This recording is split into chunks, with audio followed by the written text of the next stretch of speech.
Students staying in off-campus accommodation say the establishments are not always suitable and cancelling your lease can be an even bigger nightmare. The main reasons that made me leave that rest is because I didn't have a window. That place was hot and then it looked like a prison in some sort. You can't be paying 39 to 47k as an NFA student to live in that place. Even my home is better. You should be giving maybe a few days of like settling yourself inside that residence so that you can be sure, or this is the resident that I want. Because they make you sign a lease agreement immediately, but you find out, no, this place is not right for me. And after that, the landlord refused to give you the termination letter. Many of them are unable to move out due to exorbitant cancellation fees. Students subjected to this did not want to speak to SABC News for fear of being targeted. The EFF Student Command confirmed such cases. There were those cases that we dealt with here at Unit 5, whereby the student was required to pay 10,000. But when we tried to check on that lease, the termination fee was stated that it was 1.5. But because the landlord used the power only to surprise the student, then we told them, no, it can't be correct where you say the student has to pay 10,000, whereas the termination list, it says 1.5. The EFF Student Command says the cancellation fees are not supposed to be paid by students, but they are often forced by landlords to pay the money.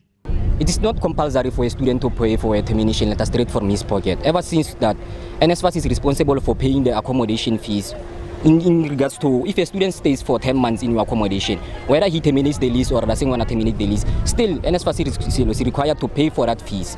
So now landlords are privileged to subject the students to such harsh financial crisis where landlords are required to ask students to pay money which they are not even sure how much they can pay or where they're going to get that money. The biggest NSFAS accredited private accommodation in Mahikeng is the Tumelo residence, housing over 1,000 students. The establishment has been accused of charging large cancellation fees even when the student who signed for the room was with them for only a few hours.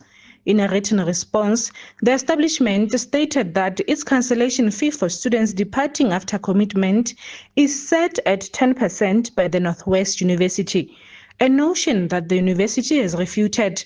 The university says the Consumer Protection Act must apply. We are not aware of the specific 12,000 or 13,000 rand. What we are aware of is if a student has signed a lease agreement, and it is a valid lease agreement, with a landlord where his facility was accredited, and the student simply wants to cancel, then your Consumer Protection Act kicks in. And it says the student must pay a reasonable penalty fee for climbing out of the contract. That reasonable fee we have established on all our campuses as 1 month of rent. Of course, a NSFA student will not have that money. If the landlord is not following their obligations for any reason, then the student is allowed to climb out of that lease agreement without any penalty. Upon realizing that the university has refuted its 10% cancellation fee claims, the establishment amended its statement and alluded that it adheres to the Consumer Protection Act.